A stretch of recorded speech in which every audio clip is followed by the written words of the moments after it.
ஆதி மனிதன் கல்லை எடுத்து வேட்டையாடினான், அடுத்த மனிதன் காட்டை அழித்து நாட்டை காட்டினான், மற்றும் ஒருவன் மண்ணில் இறங்கி பொன்னை தேடினான்.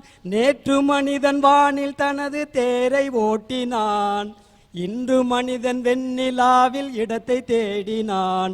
வரும் நாளை மனிதன் 7 உலகை ஆள போகிறான், வரும் நாளை மனிதன் 7 உலகை ஆள போகிறான். 7 உலகத்தில் சார் 70 உலகத்தை கூட ஆளுவான் மனுஷன். என்னை மாதிரி கணமா டேலண்டா இருந்தா.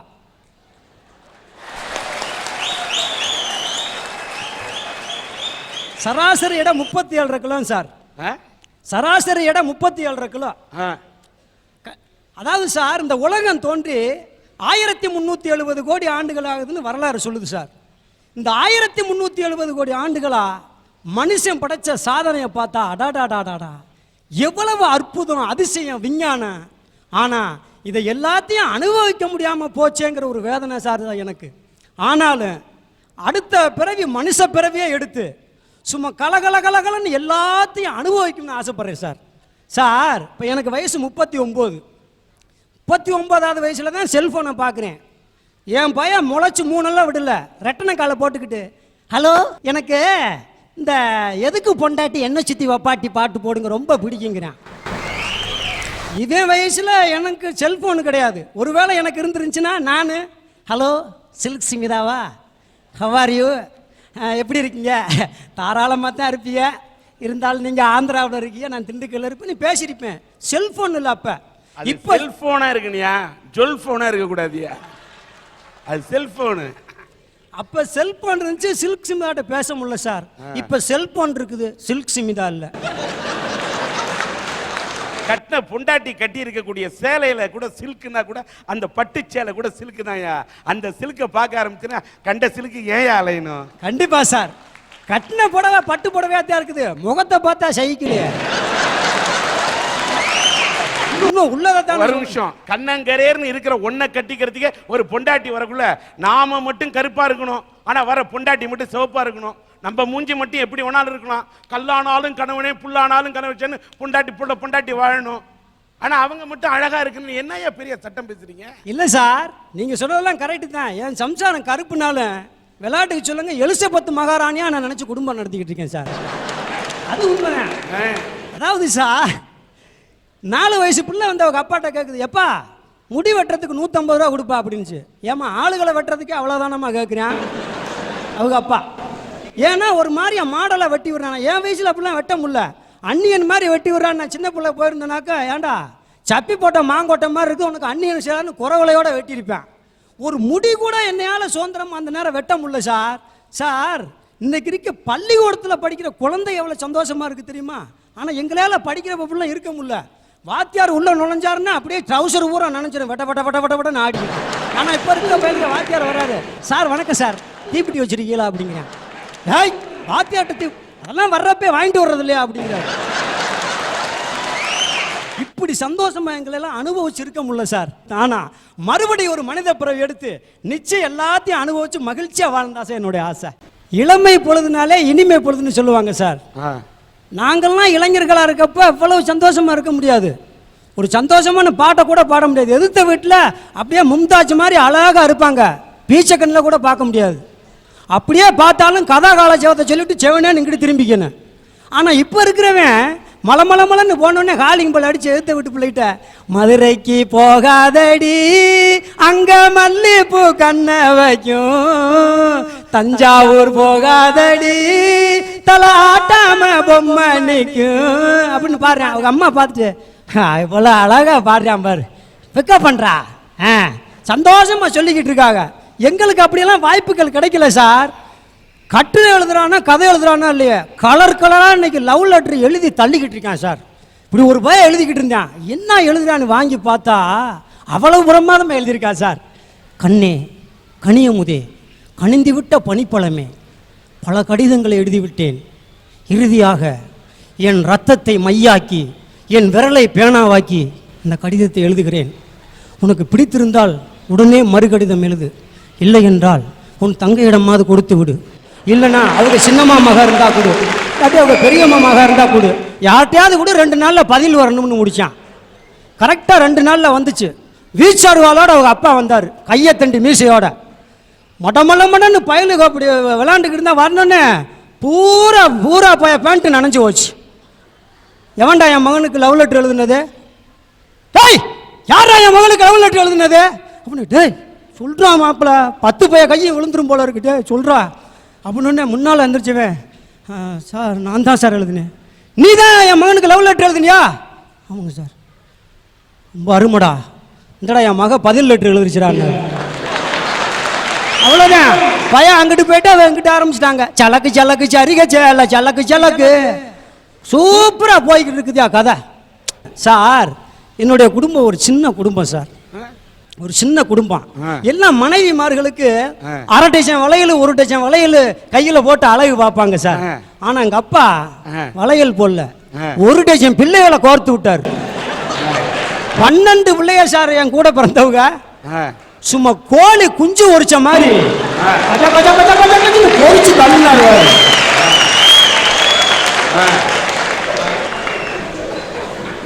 உங்க அப்பா என்ன முட்டை கடை வச்சிருந்தாருங்களா? நல்ல கேள்வி. எங்க அப்பா முட்டை கடை வைக்கலங்க, கோழி பண்ணையே வச்சிருந்தாரு. அங்க இருந்த ட்ரைனிங் தான். எங்க வாத்தியார் காட்டாரு, ஏண்டா என்னடா 12 பிள்ளைகளை உங்க அப்பா பெத்தாரு இப்படி சார். எங்க அப்பா ஒரு யதார்த்தவாதி சார். ஆமா, குடும்பத்தை உருவாக்க சொன்னால் ஒரு கிராமத்தை உருவாக்கி தந்தார் எங்க அப்பா. குடும்பத்தை உருவாக்க சொன்னால் எல்லாம் கிலோ கணக்கில் அரிசி தான் வாங்குங்க வீட்டில். எங்க வீட்டில் உப்பே ஒரு நாளைக்கு 1.25 கிலோ ஆகும். இப்படி திருவிழாதருக்கெல்லாம் கிளம்புனோம்னா ஒரு தாய் மக்கள்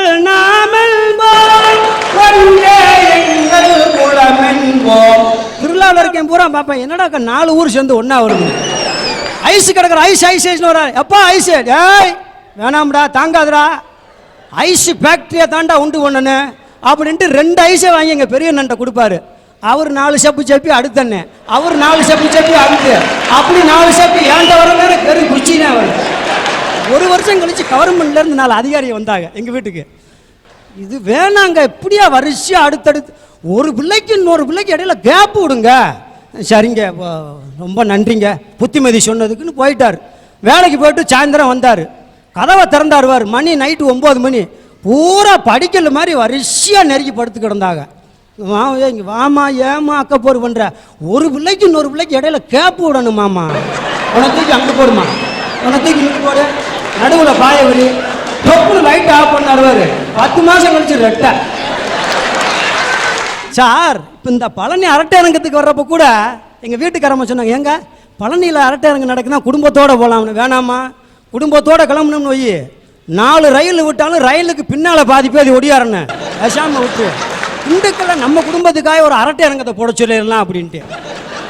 இவ்வளவு பெரிய குடும்பத்தில் பிறந்து எவ்வளவு கஷ்டம் இருக்குது நஷ்டம் இருக்குது சார். இந்த 1000 கல்யாணம் பண்ணி ஒரு பொய்ய சொல்லி கல்யாணத்தை முடிக்கணும்னு சொல்லுவாங்க சார். எங்கள் அம்மா 9000 பொய் சொன்னாங்க.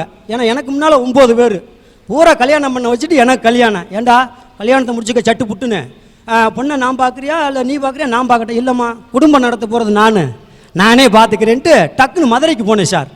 ட்ரெயினை விட்டு இறங்கின உடனே அடாடாடாடாடா, உண்மையிலே அப்படியே நம்ம தமிழ் கலாச்சாரத்தை கடைபிடிக்கிற ஒரு பொண்ணு அழகாக போய்க்கிருந்துச்சு. ஆஹா, மதுரை மீனாட்சியே கண்ணை திறந்துட்டாங்கன்னு அப்படியே போனேன் சார்.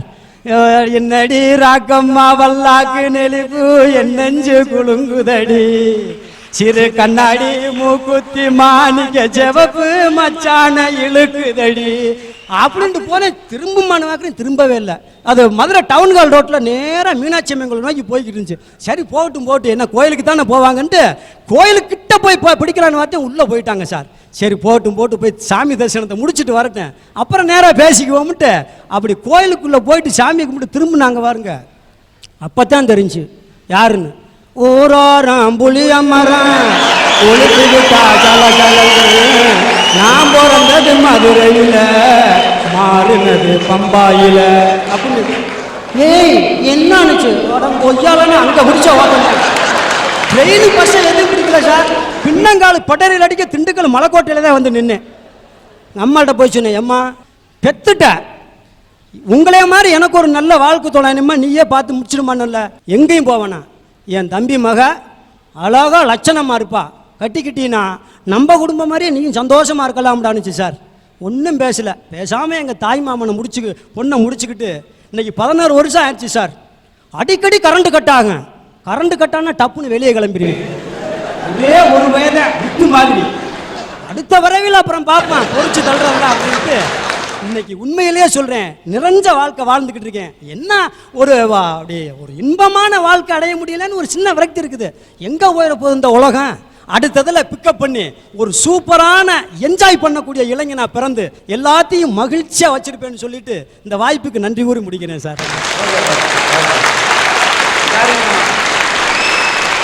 அரட்டை அரங்கத்தில் சிந்திக்கவும் வைக்க வேண்டும், சிரிக்கவும் வைக்க வேண்டும். எல்லாரையும் சிரிக்க வச்சு என்னையும் சிரிக்க வச்சிங்க. வாழ்க. ஹரி சிவஹரி என் பேரு மலை.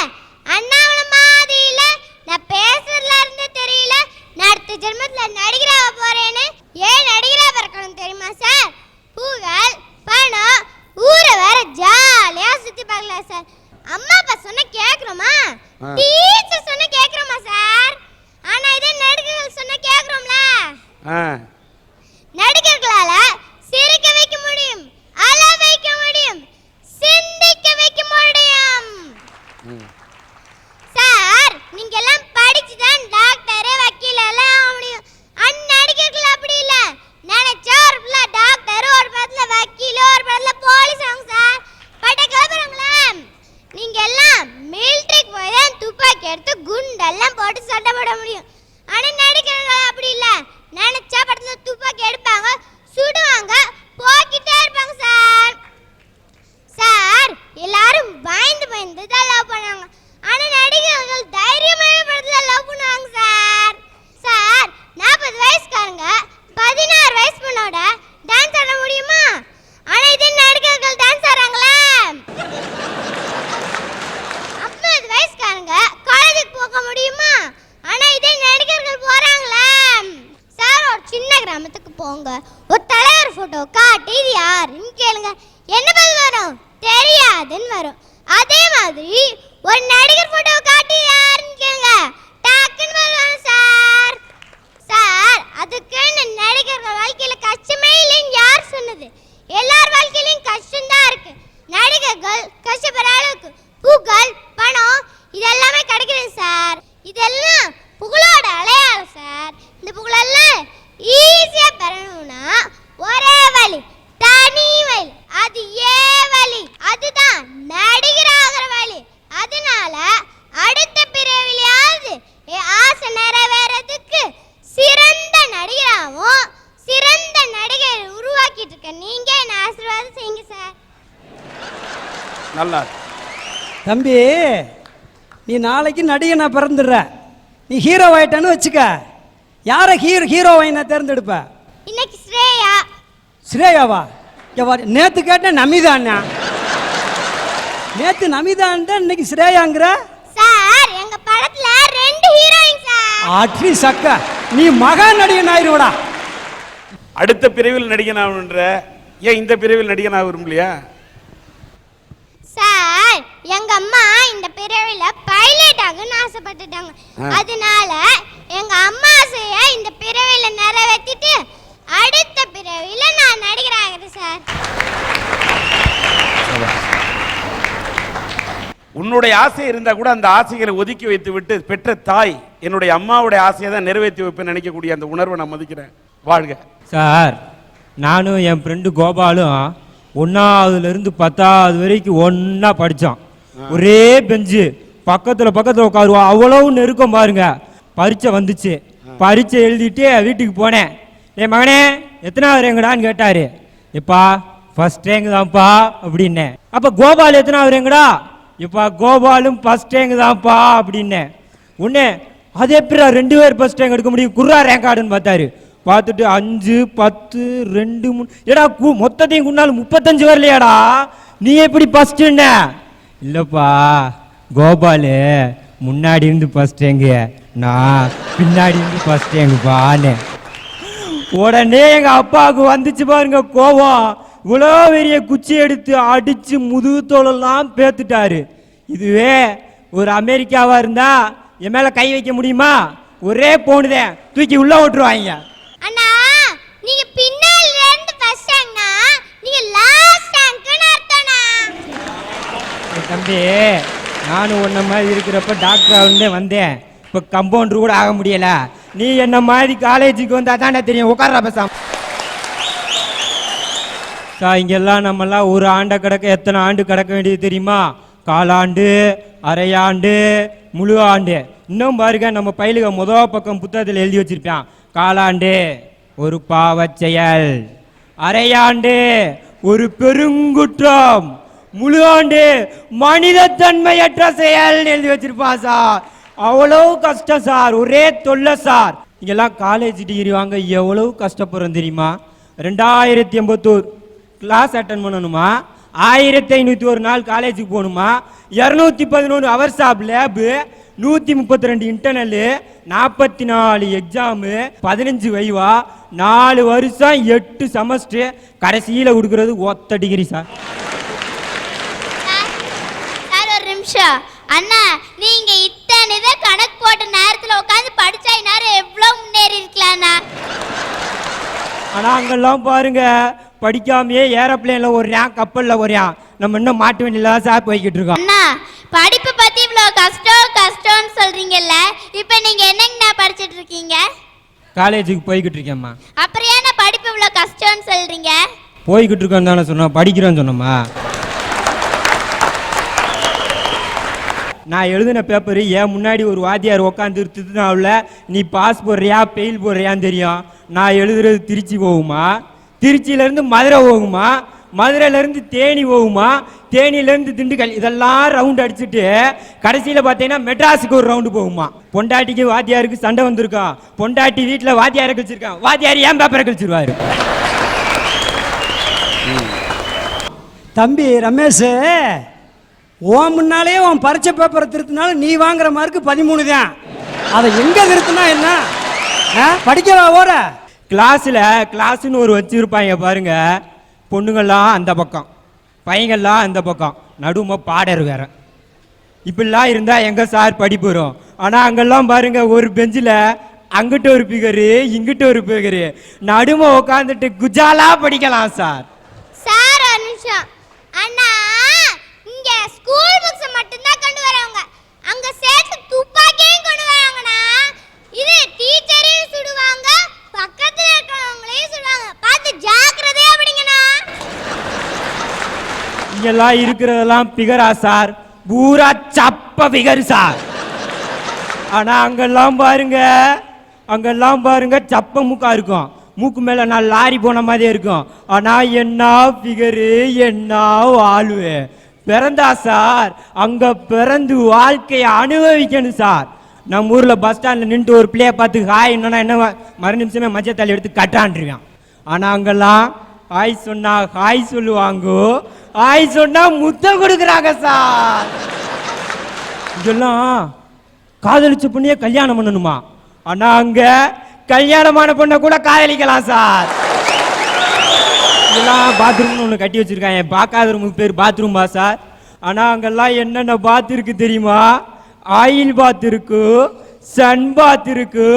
நம்ம அக்கா மக்கள்லாம் காலையில் 8 மணிக்கு ஒரு கர்ச்சிப்பை 2ஆ கிழிச்சு ஜக ஜக ஜக ஜக ஜகன்னு போவாங்க சார். அங்கே பிறந்து வாழ்க்கையை அனுபவிக்கணும் சார்.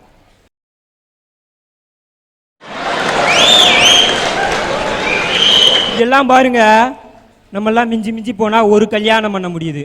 அப்படியே இல்லைன்னு வச்சுக்கோங்க 2 கல்யாணம். 2 கல்யாணம் என்னன்னு கேட்குறீங்களா? 1 முதல் கல்யாணம், உயிரோடு இருந்தால் 60ஆம் கல்யாணம். ஆனால் அங்கே முந்தா நேற்று ஒரு பேப்பர் படித்தேன் சார். 86 வயசு கிழவன் தலையெல்லாம் ஆடுது, 76 கல்யாணம் பண்ணியிருக்கான். கொடுத்து வச்சவன் சார், கொடுத்து வச்சவன். பிறந்தா அடுத்த ஜென்மத்தில் அமெரிக்காவில் போய் பிறக்கணும். அப்படி இல்லைன்னு வச்சுக்கோங்க அந்த கிழவனுக்கு பேரனா வச்சு பிறக்கணும். தம்பி ரமேஷ், வெளிநாட்டில் 75 கல்யாணம் பண்ணாலும் பிள்ளைய 4 தான் இருக்கேன். ஆனால் இங்கே ஒரு கல்யாணம் பண்ணாலும் 2.5 டஜன் போயிருதே. அங்கெல்லாம் சிக்கலாக இருக்குது. என்னப்பா அங்கே போனால் நிறைய கல்யாணம் பண்ணிக்கலாம்னு நினைக்கிறேன். ஆமாம் சார். ஒன்னே ஒன்று சொல்கிறேன், அங்கே போனால் அமெரிக்கான்ற இங்க இந்தியாவுல இருந்தீங்கன்னா இந்திய கலாச்சாரம் தமிழ்நாட்டு கலாச்சாரத்துல கல்யாணம் பண்ணானா ஓம் பொண்டாட்டி இருப்பா. அங்க கல்யாணம் பண்ணா ஓம் பொண்டாட்டி. ஃப்ரிட்ஜை திறந்தா நம்ம வீட்டில் என்னென்ன இருக்கும்? மிஞ்சி மிஞ்சி போனால் கூல்ட்ரிங்க்ஸ் இருக்கும், தண்ணி இருக்கும். ஆனால் அங்கெல்லாம் பாருங்க, ஃப்ரிட்ஜை திறந்தா பீர் இருக்கும், ஜின்னு இருக்கும். என்னமா வாழ்றான் பாருங்க சார். எங்கள் சித்தப்பா வீட்டில் 12 பிள்ளைய அவங்க வீட்டுக்கு போயிருந்தேன். அவங்க வீட்லேயும் ஃப்ரிட்ஜ் இருந்துச்சு. பீரு கீர் இருக்குமான்னு டப்புன்னு கதவை திறந்தேன் பாருங்க, உள்ள கடைசி போய் படுத்திருந்தேன். எங்கள் சித்தப்பா கூப்பிட்டு கேட்டேன், என்ன சித்தப்பா ஃப்ரிட்ஜுக்குள்ளே கடைசி போய் படுத்திருக்கான்னு. அதை வேற முன்னலப்பா கெட்டு போக வேணான்னு உள்ளே வச்சிருக்கேன் அப்படின்னாரு. பேசாம உங்க சித்தப்பனை தூக்கி உள்ள வச்சிருந்தா பிரச்சனையா இருந்திருக்காது. அதனால் அடுத்த ஜென்மம்னு ஒன்று இருந்தா சார், பிறந்தா சார், எங்க அப்பா எங்க அம்மா ஆயா பக்கத்து வீட்டு பாட்டி எல்லாரும் குடும்பத்தோட போய் அங்க பிறக்கணும் சார். நான் சைட் அடிக்கிறேன் ஒரு பிள்ளை, அந்த பிள்ளைய அங்க பிறக்கணும். ஆனா ஒரே ஒரு கண்டிஷன் சார், அவன் அப்ப மட்டும் அங்க பிறக்கக்கூடாது சார். சார் ஒரு நிமிஷம். அண்ணா நீங்க அமெரிக்கால பிறந்தீங்கன்னா நீங்க வேணா ஜாலியா இருப்பீங்க. அமெரிக்கால இருக்கிற பூரா தொல்லை பிடிச்சு தானே அலைவியா? யார் நாசமா போனா என்ன, நான் ஜாலியா இருந்தா போதும் நினைக்கிறேன். நான் மட்டும் ஜாலியா இருந்தா போதுன்னு நினைக்கக்கூடிய ஒன்ன மாதிரி ஆளு இந்தியாவில பிறக்காம அமெரிக்கால பிறக்கிறது நல்லது. ஐயா இவங்கெல்லாம் இருக்கிறத விட்டுட்டு பறக்கிறத பிடிக்க ஆசைப்படுறாங்க. நான் விவேகானந்தரா பிறக்கிறேன், அரசியல்வாதியா பிறக்கிறேன் சொல்றாங்க. அதெல்லாம் அடுத்த பிறவில தானே. இந்த பிறவில என்னத்தை சாதிச்சாங்க? நம்மளா இருந்து சந்தோஷப்பட்டு வாழணும். அதுக்கு நான் ஒரு கவிதை சொல்றேன் சார். நேற்று என்பது உடைந்த பானை, நாளை என்பது மதிமேல் பூனை, இன்று என்பது கையில் உள்ள வீணை. அந்த வீணை மீட்க தெரியாதனை பத்தி நம்ம எதுக்கு சார் கவலைப்படணும், கஷ்டப்படணும், வேதனைப்படணும்? என்ன பாருங்க, நான் எவ்வளோ அழகா இருக்கேன். நானே இவ்வளோ அழகுனா எங்க அம்மா, எங்க அப்பா, என் தம்பி, ஏங்க சார் நீங்க இங்க இருக்கிற எல்லாரும் எவ்வளோ அழகு சார். நான் அந்த அழகான பூந்தோட்டத்துல நந்தவனத்துல ஜாலியா என்ஜாய் பண்ணிட்டு இருக்கேன் சார். ஐயா இப்ப ரோட்ல ஒரு வாழைப்பழத்தோல் கிடக்குது. மனுஷன் 3 விதமா சிந்திப்பியான். என்னன்னு பாத்தீங்கன்னா, எனக்கு என்னன்னு போறவன்னு இருக்கிறியா, யாரு வழுக்கி விழுந்துடக்கூடாதுன்னு சொல்லி அதை எடுத்து ஓரமா போடுறவனு இருக்கான்ல சார். எனக்கு தேவை அந்த எடுத்து ஓரமா போடுறவனோட எண்ணம் தான் சார் எனக்கு தேவை. எல்லா விஷயத்திலையும் எல்லாத்துக்கும் அடுத்தவங்களுக்கு உதவி செஞ்சு அவங்க படுற சந்தோஷத்துல நான் சந்தோஷப்பட்டு வாழ்ந்து இப்பிறவியே சாதிச்சு காமிப்பேன் சார், சாதிச்சு காமிப்பேன். சபாஷ்.